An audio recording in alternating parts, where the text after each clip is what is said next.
Hi friends, my name is Nani. This is our channel facts with Nani.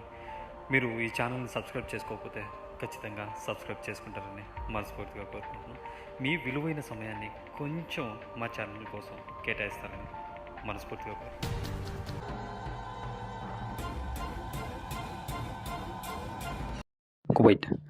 Kuwait గురించి ఒక మాటలో చెప్పాలంటే చాలానే ఉంది.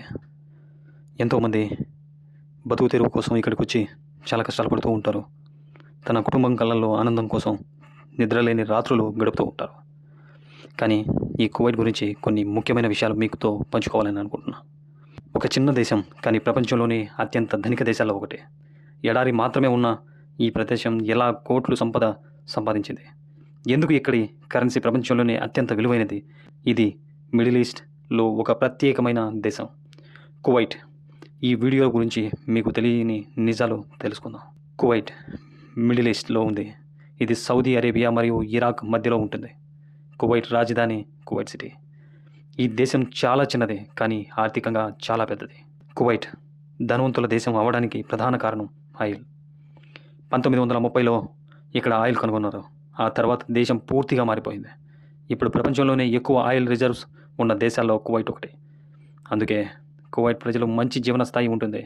ప్రపంచంలోనే అత్యంత విలువైన కరెన్సీ కూడా కువైట్దే. కువైట్ దినార్ ప్రపంచంలోనే చాలా విలువైన కరెన్సీ. ఇది US డాలర్ కంటే కూడా ఎక్కువ విలువ ఉంటుంది. ఇది కువైట్ పరిస్థితిని చూపిస్తుంది. ఇక వేడి గురించి వస్తే, కువైట్లో వేసవిలో ఉష్ణోగ్రత 50 సెంటీగ్రేడ్ వరకు పెరుగుతాయి. ఇది ప్రపంచంలోనే అత్యంత వేడిగా ఉన్న ప్రాంతాల్లో ఒకటి. ఇక్కడ బయట ఎక్కువసేపు ఉండటం చాలా కష్టం. ప్రసిద్ధి చెందిన దేశాలలో కువైట్ చాలా మోడర్న్ బిల్డింగ్స్ ఉంటాయి. ప్రత్యేకంగా కువైట్ టవర్స్. ఇవి కువైట్ సింబల్గా ప్రసిద్ధి చెందాయి. ఇవి నీటి నిల్వను కోసం కూడా ఉపయోగిస్తారు.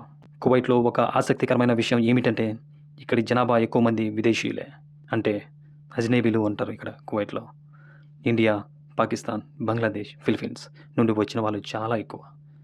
అంతకుముందు వీళ్ళ జీవన శైలి అనేది ఎలా మొదలైంది అని అంటే, కువైట్ ప్రజలు ముత్యాల వేట అనేది చేసేవాళ్ళు. అది చాలా ప్రమాదకరమైన పని అని వీళ్ళకు తెలిసినా కూడా, కానీ అదే వీరి జీవన ఆధారంగా ఉంటుంది.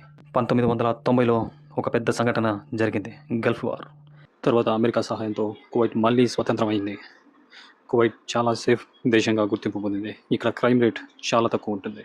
ప్రజలు ప్రశాంతంగా జీవిస్తూ ఉంటారని వీళ్ళ నమ్మకం. కాబట్టి ఫ్రెండ్స్, జడారి దేశమైనా కూడా కువైట్ ప్రపంచంలోని అత్యంత ధనిక దేశాల్లో ఒకటిగా ఎదిగింది. ఆయిల్, కరెన్సీ, వీరి జీవనశైలి ఇవన్నీ కువైట్ను ప్రత్యేకంగా చేస్తాయి. ఇలాంటి ఇంట్రెస్టింగ్ వీడియోల కోసం నా ఛానల్ని సబ్స్క్రైబ్ చేసి పెట్టుకోండి.